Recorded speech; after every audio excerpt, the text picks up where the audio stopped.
Cuando hablamos de apologética, estamos hablando acerca de la defensa de la fe. Y cuando hablamos de defender la fe, no es como si estamos dando una excusa o tratar de proteger algo, sino más bien es como iluminar a aquellos que están en la oscuridad con la verdad de Dios, con la verdad eterna del Señor, con su palabra, y poder aclararles más bien a ellos las dudas o sacarlos del error en el cual se encuentran. Nosotros como hijos de Dios tenemos que todos enfocarnos en poder articular correctamente, explicar de una forma lógica a las personas qué es lo que creemos. Y para eso nosotros necesitamos conocer a Dios y conocerlo desde una perspectiva correcta, desde la perspectiva bíblica. El Señor se revela de mil y una forma, pero la revelación en la cual nosotros podemos confiar es en la revelación escrita de la palabra de Dios. ¿Alguien aquí conoce alguna persona que se haya enojado con Dios o que no se congregue más porque se le murió algún familiar? Yo sí conozco personas que no quieren nada con Dios porque tal vez perdieron su hogar, porque murió alguien que amaban, porque están enfermos por situaciones duras en este mundo caído y no quieren nada con Dios. Cuando hablamos de teología es tener el concepto claro de Dios, el concepto correcto de Dios. ¿Y qué implica eso? ¿Han escuchado alguna promesa de Dios que diga, venga a Cristo y usted no se va a enfermar? ¿Alguien ha escuchado ese versículo? No existe, ¿verdad? ¿Alguien ha escuchado ese versículo que diga, venga a Cristo y los familiares que usted ama no van a morir? No existe. ¿Alguien ha escuchado ese versículo que diga, venga el Señor y este año usted tiene casa propia? Lamentablemente no existe. O va a tener el carro del año, va a tener esto, no dice eso, ¿verdad? Que ese es un concepto erróneo de Dios. Lamentablemente hoy desde púlpitos muchas veces se predica cosas de ese tipo. Hay lugares que se llame pare de sufrir, imagínense, y es que usted ya no va a sufrir en esta tierra. Bueno, esta tierra está en su estado caído, pecaminoso, y nosotros experimentamos ese deterioro constante producto de la caída, ¿verdad? Del pecado. Y nosotros miramos eso, pero es importante que nosotros tengamos una teología correcta. Como tal, nosotros debemos ser asiduos estudiantes de la palabra de Dios. Tuve el privilegio de estar en Kentucky en The Ark Encounter. Ark Encounter es la copia, una réplica exacta de las dimensiones bíblicas del Arca de Noé. Algo increíble, monumental, es inmenso. Pero ellos se dedican a la tarea de, por medio de hacer esa exhibición de cómo fue el arca, las dimensiones son exactas y demás, cómo funcionaría todo. Tiene la cantidad, ¿verdad?, de jaulas para los animales, cómo los alimentaban, cómo pudieron hacerlo, cómo sacaban los desechos, toda la mecánica detrás de que el arca funcionara como algo lógico que alguien que no tiene fe pudiera mirar cómo funcionaba. Norman Geisler, que nació en 1932, murió en el 2019, él hasta los 17 años no conocía al Señor y no sabía leer ni escribir. Nace de nuevo y como toda persona que nace de nuevo, ya está en nosotros que compartir las buenas nuevas, ¿verdad?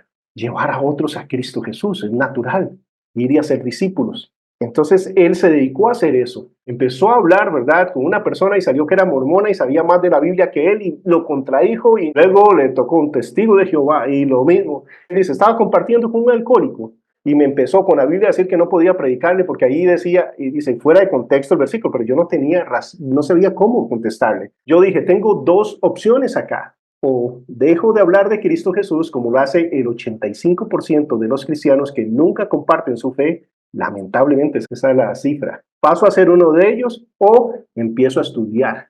Y él revolucionó la apologética en su momento. De hecho, toda la apologética hoy en día van a citar a Norman Geisler en algún momento, porque ¿qué fue lo que él hizo? Que él empezó a indagar, donde todo el mundo dice, no, tiene que aceptarlo por fe. Digo, sí, por fe, pero la fe no es un salto a la oscuridad, no es yo creo, no. Hay evidencias que acompañan eso. Dios dice que no miente, entonces cuando Dios declara algo, si es Dios, tiene que ser así o no.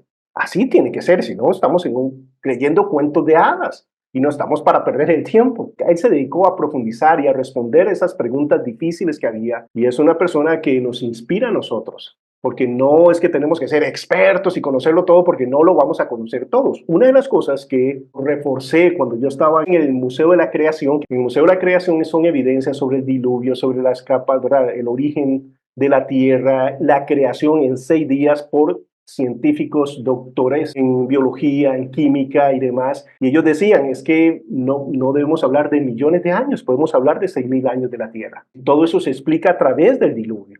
Cuando uno va al seminario, no muchas veces van a explicar de cosas de ciencia, pero estos científicos y demás ayudan mucho. ¿Por qué? Porque a veces la teología se basa en interpretar de acuerdo a lo que esté pasando. Lamentablemente, quiere ponerse de acuerdo con lo que esté, lo que se dice que es la verdad afuera.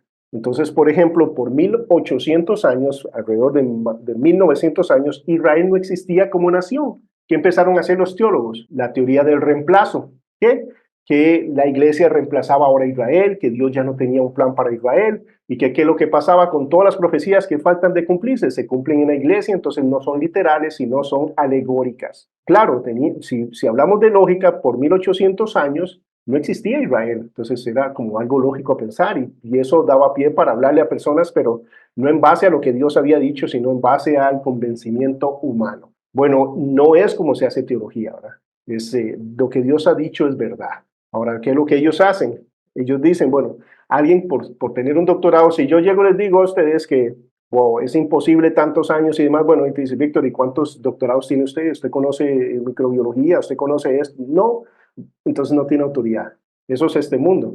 Ellos son doctores y demás, y dicen, bueno, como yo sí tengo el título, sí puedo decirle a la comunidad científica, ustedes se basan en suposiciones, no en ciencia. Y una de las cosas que hablaba es acerca de eso, ¿verdad? Evidencias en ese aspecto, como el carbono 14 que hablamos. Hicieron pruebas de carbono 14 a unas piedras y hablaron que eran 14.000 años. Esos eran los datos con el carbono 14. Cuando ellos revelan esas piedras, cuántos años tenían menos de 100 años y fueron arrojadas en el volcán Monte Santa Elena. El carbono 14 no es algo seguro porque se basa en muchas suposiciones para determinar. El carbono está en los seres vivos, entonces tiene que haber estado en contacto con un ser vivo para medir la cantidad de carbono que había ahí, pero tienes que suponer que tuvo cierta cantidad de carbono, etcétera, pero bueno, no quiero confundirlo, lo que sí quiero decirles es que es importante que nosotros podamos dar razón de lo que creemos. Y cuando hablamos de eso es tan simple como lo siguiente, la salvación es por fe o por obras, poder tener argumentos para decir no, mira este versículo, mira este versículo. La salvación es por la gracia, ¿verdad? Somos salvos ¿por qué? Por gracia. ¿Cómo activamos esa gracia? Por medio de la fe, no por las obras, no por los méritos, pero podemos sostener eso con nuestra Biblia. No creer por creer, no porque alguien lo dijo, sino por nosotros que podamos estudiar. Y de eso es lo que estamos buscando con apologética. Primero, estar firmes en lo que nosotros creemos y poder articularlo de una forma correcta. Y segundo, poder defendernos de los ataques o ayudar a aquellos que están siendo atacados con ideas y demás que no vienen de una buena teología. Cuando digo eso, de una buena interpretación bíblica en su contexto. También con el objetivo de alcanzar a aquellos que están en una secta, en un grupo religioso que está completamente desviado de lo que la Biblia nos dice. Eso es lo que estamos buscando con apologética. Fortalecer nuestra fe, ayudar a aquellos que están tambaleando, que no conocen, y traer a aquellos que están lejanos. Ese es nuestro objetivo, no es ganar un debate, no es parecer inteligentes, lo que nos mueve es el amor, saber que la autoridad de nosotros es la palabra de Dios, no es nuestra denominación, es Cristo, ¿verdad? Es la revelación segura de la palabra de Dios. A.W. Tozer dice lo siguiente, estamos hablando que A.W. Tozer está diciendo esto a la mitad del siglo XX. Dice, opino que el concepto cristiano de Dios que se tiene a la mitad del siglo XX está en un grado de tal decadencia que se considera en una posición completamente por debajo de la dignidad del Dios Supremo y que actualmente constituye para los creyentes confesos algo similar a una calamidad moral. El nivel de Dios lo ha descendido tanto que hay personas que lo llaman mi compa, mi esto, mis palabras que es más no puedo ni repetir acá para no caer, ¿verdad?, en una blasfemia o demás. Y así es como ponen el concepto de Dios como un Dios tolerante al pecado, como un Dios que es un genio que está ahí solo para que yo haga lo que Él dice, como un Dios, ¿verdad?, que no es el Dios de la Biblia, no un Dios que se le teme, no un Dios que se reverencia, no un Dios que nos dio todo para que nosotros podamos vivir por Él y para Él. Cuando hablamos de minimizar el concepto de Dios, también en la forma práctica, muchas veces nosotros en la práctica estamos minimizando el concepto de Dios, porque si Dios dice algo, ¿qué tenemos que hacer nosotros? Obedecer. porque si no, no lo llamemos Señor. Pero muchas veces en la práctica, cuando Dios, ¿verdad? No estoy hablando de un líder o algo, cuando yo sé que Dios me está hablando en mi corazón y es confirmado por la palabra de Dios y Dios me está guiando en una dirección, yo tengo que obedecer. Por ejemplo, algo claro, Dios me dice perdone. Y si yo no quiero perdonar, yo no estoy así dándole el papel a él de Dios, ¿verdad? Yo no le estoy dando el rol de Señor sobre mi vida. Yo estoy determinando por encima de él cuando yo decido no perdonar a alguien. Cuando el Señor me llama a un servicio, yo le digo, sí, Señor, pero 2 horas. Cuando hablamos del Señor y el domingo, el día porque sacamos nosotros para el Señor, en realidad es toda nuestra vida, pero el día especial de congregarnos y juntos. ¿Qué pasa si el servicio se extiende más de 1 hora y media? Que la mayoría duran eso. Ya estamos así, ¿verdad? Uy, ¿qué? ¿Y qué? ¿No va a terminar? Y es el día del Señor, en serio. Y estoy sentado escuchando palabra de Dios y estoy deseando que termine porque es aburrido o porque estoy pensando en otra cosa. Realmente Él es Dios para mí. Lo es todo. De ese concepto, eso se ha metido tanto dentro de la iglesia y muchas veces yo tengo que pedir perdón. Y si levanto la voz, ya los que me conocen saben por qué es, ¿verdad? Es porque Dios me está hablando a mí. Entonces Él no quiere que lo llame Dios, sino Él quiere ser el Dios de mi vida. Quiere ser el Señor de mi vida. Quiere ser mi todo. Ustedes saben que cuando el Señor nos llama a ser sus discípulos, debemos ser discípulos que hacen discípulos, pero nos llama a ser discípulos. Una de las cosas que marcan un discípulo, ¿cuál es? Negarse a sí mismo, morir a nosotros mismos, a tomar nuestra cruz y seguirle. Pero es morir a nosotros mismos. Morir a nosotros mismos no es una opción para el cristiano, es su deber. No es una opción morir a nosotros mismos. No es una opción poner a otros antes que nosotros. No es una opción honrar a Dios por encima de cualquier placer o cualquier cosa que nosotros tengamos. No es opción. Él es Dios, Él es Señor, Él es amo. Saben que una de las cosas más maravillosas, poderosas y fuertes y que a veces no meditamos de qué somos salvos cuando nosotros venimos a Cristo, de qué es lo que somos salvos, de qué se nos está salvando cuando venimos a Cristo Jesús. Nos arrepentimos de nuestros pecados y ponemos nuestra confianza en Cristo Jesús. ¿De quién se nos está salvando? Adentrémonos un poco de la ira de Dios, de no caer en las manos del Dios vivo. No teman al hombre, teman a aquel que puede deshacer su alma en el infierno, porque es completamente justo y verdadero. Se nos está salvando de Dios, a través de Dios, de la ira de Dios sobre el pecado, sobre el mundo caído, sobre nosotros en nuestro estado pecaminoso. De eso se nos está salvando. ¿Entendemos la clase de santidad que hay en Dios? Es de Él que nos estamos librando de su ira. Entonces eso tiene que dar a nosotros un temor reverente por el Señor, un amor increíble y maravilloso, pero se nos habla de la clase de Dios al cual servimos. Y esos conceptos muchas veces ni siquiera dentro de la iglesia los tenemos claros. Pablo dice que la gracia no es una licencia para pecar, pero debemos entender que Él está en el trono, que Él está en control absoluto de todas las cosas. Y a veces yo temo más a mi jefe que a Dios, ¿en serio? Prefiero agradarle al hombre que a Dios. Prefiero mentir para quedar bien con alguien acá, sabiendo que eso ofende al creador del universo que ha dado todo por mí, que aborrece la mentira, que dice que los mentirosos tendrán su parte en el lago de fuego. Eso es no entender claramente a Dios, no tener un concepto. Esto es lo que está hablando Tozer, de tener un error en la concepción de Dios. Y cuando tenemos ese error, eso afecta nuestras vidas, eso afecta nuestro caminar, ¿o no? Claro, si la teología es el objetivo es ayudarnos a vivir. Somos, como cristianos, somos teólogos y somos teófilos, amantes de Dios, pero somos estudiantes de Él para saber qué es lo que a Él le agrada, qué es lo que Él busca, qué es lo que Él quiere, qué es lo que requiere de nosotros. Continúa entonces diciendo, la obligación más pesada que yace hoy sobre la iglesia cristiana es purificar y elevar su concepto de Dios hasta que sea nuevamente digno de Él y de ella. Darle el lugar que Él le corresponde. Cuando hablamos de esto es que nuestra teología camine por las calles. ¿Qué quiero decir? Que sea práctico. Por ejemplo, en mi posición, hablando acerca de lo que es la escatología, los últimos tiempos, es que yo creo en el rapto pretribulacional, antes de la gran tribulación. Pero por encima de poder defender eso, y puedo estar equivocado, pero lo que yo he estudiado, analizado en la palabra de Dios, me lleva a eso. Pero por encima de hacer eso, ¿qué sería lo más importante? Estoy yo viviendo como que hoy puede ser mi último día en este planeta. Estoy viviendo como si hoy podría venir Cristo. Por encima que tenga esa posición, ¿cómo afecta eso mi vida? Es lo más importante, ¿cierto? El cristiano verdadero debe ser, y de hecho lo es, un teólogo. Todos somos teólogos, todos estamos conociendo a Dios. ¿Alguien ha cambiado su forma de vivir, sus conceptos, conforme va estudiando la palabra de Dios? Se da cuenta qué es lo que a Dios le agrada, que no, dejó de hacer ciertas cosas que antes hacía, que sabían que era vanidad de vanidades, o que eran, ¿verdad?, cosas exteriores que no conducían a nada, que Dios no anda buscando de que yo camine de rodillas, ¿verdad?, hacia una basílica, o que me flagele, o que no anda buscando mi dinero, que sino que Él quiere mi corazón, quiere que use mis ojos en lo que deben ser usados, use mi lengua, hablando la verdad, edificando, etcétera, ¿verdad? Entendemos qué es lo que Dios demanda, qué es lo que a Dios le agrada, y es obediencia.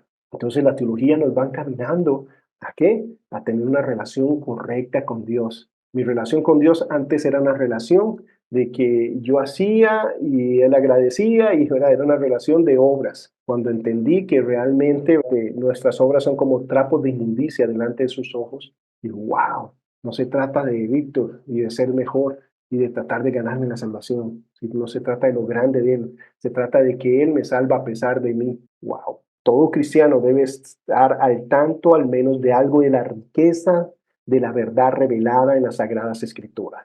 No terminé el concepto cuando fui al Museo de la Creación en cuanto a qué me impresionó más. Otra de las cosas que me impresionó es cuando uno empieza a meditar y a salirnos de esta burbujita y vamos hacia afuera, vemos la dimensión del universo. Y a veces alguien dice, yo soy un doctor en esto y lo demás, entonces la vida empezó así y no existe Dios. ¿Qué sabe usted?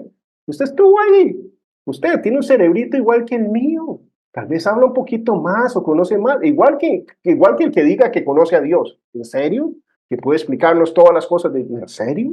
Nosotros arañamos y el Espíritu Santo nos guía, nos diría, pero conocer al Creador del universo en su totalidad, o sea, ni a uno ni a otro lado. El otro que me dice, no, es que el universo se creó así y nosotros somos. ¿Qué sabe usted? Usted está, ¿verdad?, pensando y hablando. ¿Usted estuvo ahí? No, Dios sí, y nos dice cómo fue. Yo confío más en lo que Dios dice que en lo que dice un ser humano como yo, por más que haya estudiado y demás. Por eso no se trata de convencernos por lo que yo les diga o alguien diga, sino, ok, la Biblia dice eso, está en su contexto, ok, es así. ¿Verdad? De eso se trata. Nuestra fe es una fe que se basa en lo que Dios ha dicho. Es creerle a Dios, no es desear algo, querer algo, repetir algo, confesar.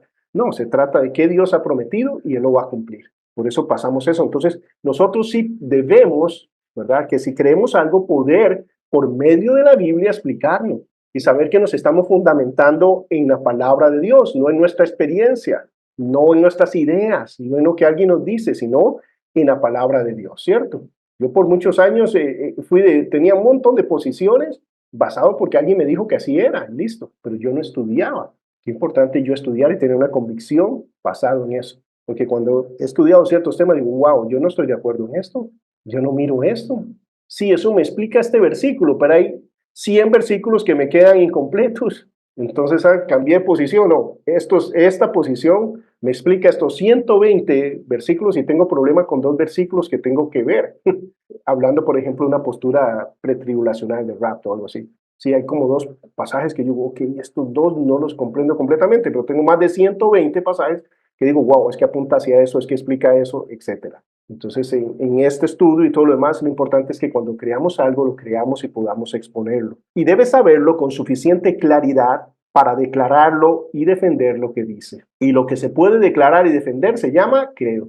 Ahora sí diga que usted cree. Pero antes creo que creo, y por eso has visto personas que van de un lado al otro, ¿eh? Parecen ping-pong, ping, ping, ping, y salió una nuevo, ¿verdad?, concepto, y ahora se van para allá y luego se van para allá, porque no tienen, ¿verdad?, solidez en este aspecto bíblico, que no es el caso de los que se están conectando, sacando 2 horas en medio de sus ajetreadas agendas, en medio de su cansancio, en medio de todo lo que han hecho durante todo el día, y Dios, ¿verdad?, te bendice eso. Esto explica un poco lo que hablamos anteriormente, hablando acerca de tener un concepto claro de quién es el Señor. En este caso, el Jesús bíblico tiene características distintivas. ¿Características de qué? Es Dios y es hombre. Recuerdan la unión hipostática, completamente Dios, completamente hombre. No es un ser creado, es el creador. Eso nos habla de nuestro Dios. Pero hay otras sectas o religiones que hablan, ¿verdad?, de un Jesús diferente. Vamos a mirar el videito. Será salvado. Yo como Bahá'í creo fervientemente en Jesucristo. Y yo diría que nunca he creído tanto en mi vida en Jesucristo como ahora que soy Bahá'í. Porque Mahawal, fundador de la fe Bahá'í, habla de la religión como, digamos, un libro que tiene distintos capítulos. Entonces sí existió Jesucristo, pero también ha existido Moisés y Mohamed y Baha'u'lláh, y seguirá habiendo otros porque la humanidad continúa desarrollándose y evolucionando, así que este mensaje de Dios necesita ser renovado con el pasar del tiempo. Oliver dice que él cree en Jesucristo, pero no es cristiano. ¿Cómo puede ser esto? El problema es que nuestro amigo Oliver tiene otro Jesús. Él no está hablando del Jesús de la Biblia. Es algo así. Si un extraño se te acerca y dice que conoce a tu amigo Juan, pero toda la información de Juan no es correcta, tú podrás concluir sin duda alguna que se refiere a otro Juan.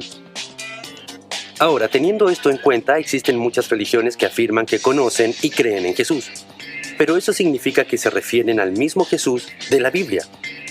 Por ejemplo, el mormonismo cree que Jesús fue el hermano espíritu de Lucifer. Ese no es el Jesús de la Biblia. Los testigos de Jehová creen que Jesús fue el arcángel Miguel. Eso tampoco está en la Biblia. Los musulmanes creen que Jesús fue solo un profeta. Eso definitivamente no es lo que enseña la Biblia. Y Bahá'í enseña que Jesús fue solo un mensajero. Noten que ninguna de estas religiones enseña lo que dice la Biblia, que Jesús fue Dios en carne humana. Verán, el verdadero Jesús desató más controversia que ningún otro líder religioso de la historia. Hizo afirmaciones radicales. No solo habló de autoridad, pero con autoridad. Y con esa misma autoridad, perdonó a personas de sus pecados. Sanó sin medicamentos. Alimentó a miles con el almuerzo de un niño. Y calmó el tempestuoso mar. ¿Qué afirmaba? Afirmaba ser el camino, la verdad y la vida, y que nadie viene al Padre sino por Él. Afirmó ser el pan de vida, la luz del mundo, el buen pastor, la vid verdadera y la resurrección y la vida. Y al final fue crucificado porque afirmó ser Dios. Pudo conquistar a la muerte al ser levantado entre los muertos tal como dijo que lo haría. ¿Cómo es esto posible? Porque Él es el Cristo, el Salvador del mundo, el Rey de Reyes y el Señor de Señores. Él es Dios encarnado. Así que, si alguien viene y te habla de Jesús, pero no suena como que te está hablando del Jesús de la Biblia, probablemente es porque no lo es. Muchas gracias por escuchar. También tengo unos regalitos para ti. Ok. Antes que nos vayamos, ¿bien? Bien. Así que gracias. Gracias a ti. Gracias.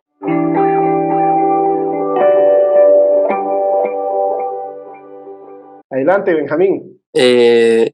Lo mismo que estaba hablando Víctor, que yo estuve una vez en una conferencia que hablaban de como de la veracidad de la Biblia. Ujú. Y claro, así resumiendo, en sí, por ejemplo, no sé, por el tema, por ejemplo, con el libro de Enoch, que no está dentro del canon de la Biblia. Ujú. Y decía que, por ejemplo, conociendo, digamos, según cómo es Dios en la Biblia, que es perfecto, todopoderoso, omnipotente, si uno piensa que a la Biblia le falta algún libro o hay que agregarle algo, Ujú. o sea, uno está diciendo que a Dios se le olvidó algo o que Dios necesita de nuestra ayuda para que Él pueda ejercer. Entonces eso va totalmente en contra, se contradice totalmente con todo lo que dice la Biblia, porque Dios no necesita nada y Él es netamente perfecto, entonces Él hace cosas perfectas. Así que si la Biblia está como está, es porque Dios lo quiso así y es así.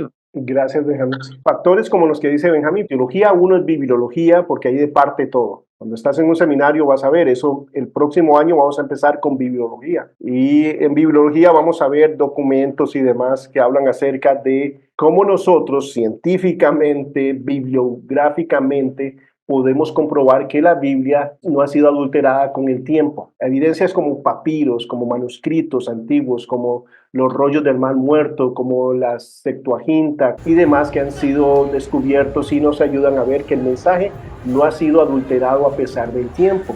eso es evidencia en cuanto al mensaje como tal. Entonces, ¿qué es lo que quiero decir? Bueno, la Biblia que yo tengo en mis manos, esto fue lo que dijeron los profetas y lo que dijo Jesús y los apóstoles y demás. Este fue su mensaje. Que sea la palabra de Dios es un acto de fe, ¿no? Que el Espíritu Santo nos da convicción y yo lo puedo ver en mi vida. Pero yo no estoy diciendo que vamos a comprobar eso. Lo que sí puedo comprobar es que este es el libro más seguro que existe de los libros antiguos. Lo que quiero decirles es que por cada versículo que hay en el Nuevo Testamento hay 1800 copias de ese mismo versículo en diferentes documentos encontrados en diferentes continentes, en diferentes escrituras y demás. ¿Qué conlleva eso? Que yo puedo confiar que el mensaje es el mismo. Si yo les digo a ustedes, hace un mes que la clase que di, ¿qué dije yo? Primero no se van a acordar, pero si se acordaran, quién sabe qué me dicen. Imagínate en 1000 años. Esa fue la emoción que tenían en la comunidad científica cuando descubrieron los rollos del Mar Muerto en Qumran, y dentro de esas cavernas encontraron documentos antiguos. Esos documentos eran tan antiguos que en comparación a lo que existía, a las copias del texto masorético, del texto de la mayoría, de los textos hebreos que existían, del Tanakh, del Antiguo Testamento, la diferencia en años de lo que se acaba de descubrir a esto que tenemos en el museo son de 1000 años. Todos estaban extasiados de ese descubrimiento. Y por eso es que escuchamos tanto de los rollos del Mar Muerto, porque la comunidad agnóstica y científica estaba feliz de haber encontrado esos documentos. Pues compararon los documentos de 150 años antes de Jesucristo descubiertos ahí con los documentos del año 900 después de Jesucristo que estaban en un museo en hebreo. Los colocan juntos y, por ejemplo, Isaías 53, una palabra de 3 letras. Habían 16 errores que eran de minúscula a mayúscula. Y lo único que faltó ahí fue la palabra luz, que no cambia el concepto, que no cambia el mensaje, que no cambia absolutamente nada, y que esa palabra luz encontrada en los rollos del Mar Muerto es sostenida por la Septuaginta. Es la versión en griego del Tanakh, del Antiguo Testamento, que fue completado 150 años antes de Jesucristo. El trabajo empezó 250 años antes de Jesucristo. ¡Wow! Entonces podemos hablar de que el mensaje es veraz. En cuanto a los libros, si aparece algo, es muy fácil, es sacarlo y leerlo y mirar qué dice. Por eso esos libros no son aceptados por nadie dentro de la comunidad cristiana, precisamente por eso. Y en bibliología vamos a hablar acerca del canon. En el canon, solo para cerrar por ahí, las variaciones que hay, por ejemplo, con cierta parte de la ortodoxia y con el catolicismo, son los libros que se llaman deuterocanónicos o llamados apócrifos. En realidad, de todos son como 13, pero al final recurren en 7. Esos 7 libros, si usted los lee, se entienden que no tienen nada que ver, pero son del Antiguo Testamento. Ninguna comunidad cristiana tiene libros nuevos para el Nuevo Testamento. Ninguna. Ni católicos, ni evangélicos, ni como se llame, sino que el catolicismo agrega esos libros al Antiguo Testamento. Pero nosotros creemos que los receptores y la autoridad máxima es la escritura hebrea, y por lo cuanto, ¿verdad?, el canon del Tanakh, o sea, el Antiguo Testamento hebreo, es el que nosotros respetamos, porque ellos nunca consideraron esos libros como inspirados. Por ahí, pero es solo para darle una pincelada. Si sale algo, es ponerlo a prueba con la palabra de Dios y mirar, pero nada va a cambiar, ya como Benjamín aportaba, Dios es soberano. Primera de Pedro es digamos que el pasaje clave o el texto lema de la apologética. Primera de Pedro 3:15. Sino santificad a Dios el Señor en vuestros corazones. Anteriormente a esto, el contexto se nos está hablando de sufrir por la causa de Cristo Jesús. Santificar al Señor en nuestros corazones implica, si hay que sufrir por la causa de Cristo Jesús, lo vamos a hacer. Cristo va a ser el primer lugar en nuestras vidas. Eso es lo que está hablando acá. Santificar al Señor, que Él ocupa el lugar que merece en el trono de nuestro corazón, la autoridad máxima. Aunque eso implique sufrimiento, rechazo, persecución, como lo hicieron, ¿verdad?, muchos de nuestros hermanos y lo están haciendo hasta el día de hoy. Implica eso, santificar al Señor a nuestros corazones, a entregarnos por la causa de Cristo Jesús. Y estad siempre preparados para prestar defensa, ¿cómo? Con mansedumbre y reverencia ante todo aquel que os demande una razón de la esperanza que hay en vosotros. Estar siempre preparados. No quiero predicarles a los que no están. El hecho que ustedes están en la clase implica que ustedes no son parte de ese grupo que está durmiendo.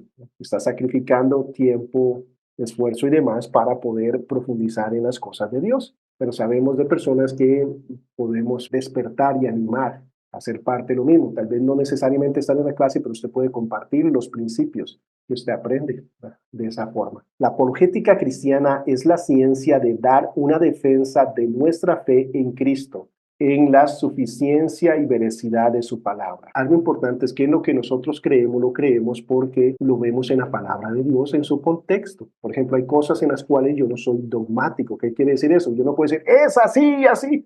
¿Por qué? Porque si algo no está claro, yo no puedo decir así es. Pero si la Biblia lo dice, por ejemplo, los 24 tronos en Apocalipsis, ¿quiénes son? La Biblia no dice quiénes son. Nosotros por medio de un estudio podemos decir, bueno, esto representa 24 diferentes levitas, habían 24 diferentes órdenes sacerdotales, entonces podríamos especular, pero si la Biblia no dice, ¿por qué yo tengo que decir? Pero hay gente que te dice con seguridad quiénes son. Hay otra gente que tergiversa el asunto, donde hablamos acerca de los 144,000. ¿Quiénes son los 144,000? Judíos, 12,000 de cada tribu. Ahí lo dice, o sea, simplemente leer el texto. 12,000 de cada tribu. ¿Cuántas tribus son? 12. Por 12, 144. Lo dice, pero hay gente que dice que no, esa es la iglesia. Tiene que ver la iglesia ahí. Entonces hay cosas que está clara, pero otras que no. Entonces no seamos dogmáticos donde la Biblia no lo es. La importancia es poder dar una razón basado en nuestro estudio en la palabra de Dios, porque lo que estamos exponiendo es que lo que Dios ha dicho, que lo que Dios ha dicho es la verdad. Lo que yo entienda no necesariamente es la verdad, sino lo que Él ha dicho, en su contexto claro. Hay muchos escépticos que dudan de la existencia de Dios y atacan una creencia en el Dios de la Biblia. Entonces ellos empiezan a ridiculizar las cosas y demás porque no creen.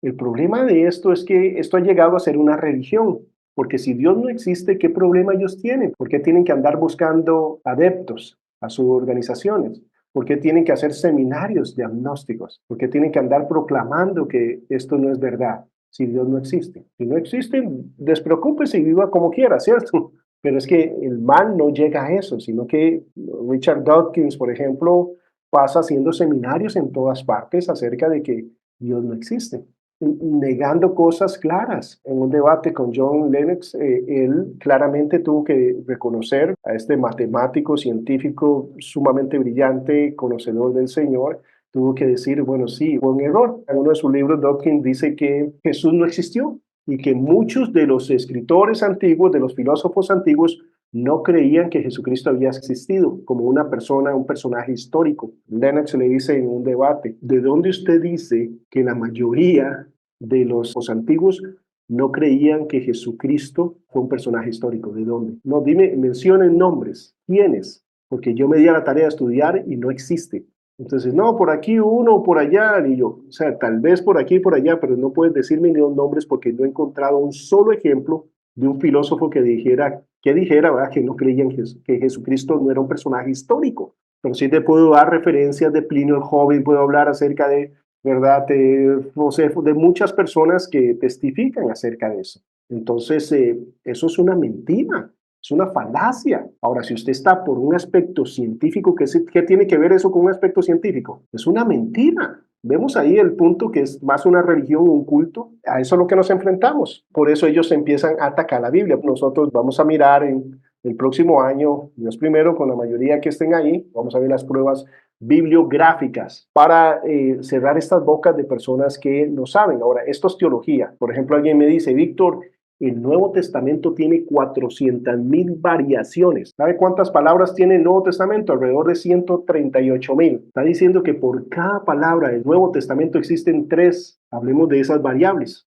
300, de esas 400,000, 396,000 variaciones son cosas que no importan. ¿Qué quiere decir cosas que no importan? Recordemos, por cada versículo tengo 1,800 versículos a revisar. Imagínense la oportunidad de errores en 1,800 copias de un solo versículo. Y así por todo el Nuevo Testamento. Cuando yo hago esa revisión, 396,000 errores son errores. Por ejemplo, la palabra Juan se puede escribir con una N o con 2 N. Con solo eso sacamos alrededor de más de 300,000 de estas variaciones, que al final podemos llegar a la conclusión que hay 3 pasajes, de los cuales solo uno hay como un versículo ahí que tenemos un problema que no aparece en otros textos, si fue agregado o no. Eso es todo. Pero vamos a llegar ahí, entonces quedar espantapájaros, ¿verdad? Para poder destruirlos donde no existen y crear confusión, porque si me dicen eso, alguien aquí se asustó cuando dije 400,000 variaciones, claro, pero por ejemplo, en español, si yo veo en el griego que dice Juan con dos N, ¿cómo traduzco? Lo traduzco como Juan. Si yo veo Juan con una N, ¿cómo lo traduzco? Juan. ¿Varía eso el mensaje, el texto? Es que no podemos creer en la veracidad de la escritura, en lo más mínimo. Esto es apologética. Hay muchos críticos que atacan la inspiración y la inerrancia de la Biblia, que es lo lamentable, que en la misma iglesia hay personas que no creen que la Biblia es totalmente la palabra de Dios. Creen que mucho de esto es unas leyendas, que algunas cosas son simplemente alegorías, que nunca existió un personaje como Noé, Jonás nunca estuvo en un pez. Bueno, Jesús dijo que sí, y hasta habló de los 3 días. Jesús citó más de 70 veces el Antiguo Testamento. Jesús, cuando estábamos hablando acerca de la tentación, ¿cómo se defendió? Escrito está. La segunda vez que fue tentado, ¿qué dijo? Escrito está. La tercera vez, escrito está. Él le daba valor a la escritura y la usaba y la conocía. Recuerden, soy cristiano, seguidor de Cristo. Por lo tanto, yo le doy valor a lo que el Señor le da, sin hablar de todos los beneficios y la comprobación en nuestra vida de vivir conforme a los preceptos divinos. Hay muchos falsos maestros que promueven doctrinas falsas y que niegan las verdades claves de la fe cristiana. Y lo niegan en diferentes formas, con diferentes manipulaciones. La misión de la apologética cristiana es combatir estos movimientos y en su lugar promover al Dios cristiano y la verdad cristiana, promover la realidad de quién es Dios. Por ejemplo, este es Richard Dawkins, y Dawkins se dedica a estar diseminando estas falsas enseñanzas acerca del agnosticismo. No puede ser ateo, ¿por qué? Porque tendría que comprobar que Dios no existe. Él fue quien empezó a decir que Jesús no existía históricamente y tuvo que retractarse, pero en su libro no lo hizo y el libro está por todas partes. Entonces hay personas que tienen esa mal concepción y como es un científico, no tiene que saber, ¿verdad? Tiene autoridad en eso. No hay excusa para que un cristiano sea completamente incapaz de defender su fe. ¿Qué quiero decir con esto? No lo sabemos todo, no podemos saberlo todo, pero sí por lo menos lo que sepamos, que lo sepamos bien. Todo cristiano debe poder dar una presentación razonable de su fe en Cristo. No todo cristiano necesita ser experto en apologética. Cada cristiano, sin embargo, debe saber lo que cree, por qué lo cree y cómo compartirlo con otros y cómo defenderlo contra las mentiras y ataques. Ahora, eso implica un costo. No quiero darles malas ideas, pero podrían estar viendo un partido, descansando, haciendo 1000 cosas, pero ustedes están tomando este tiempo, ¿verdad? Y eso es un costo. No todos lo hacen, pero eso también da fruto y es beneficio para las personas a su alrededor. El segundo aspecto de la apologética cristiana a menudo se ignora y es la segunda parte del versículo. ¿Cómo debe hacerse la apologética? Para que sea una apologética cristiana, bíblica, con mansedumbre y reverencia. Mansedumbre no habla de ser menso, sino mansedumbre es un concepto poderosísimo. Esto es mi oración por ser una persona mansa.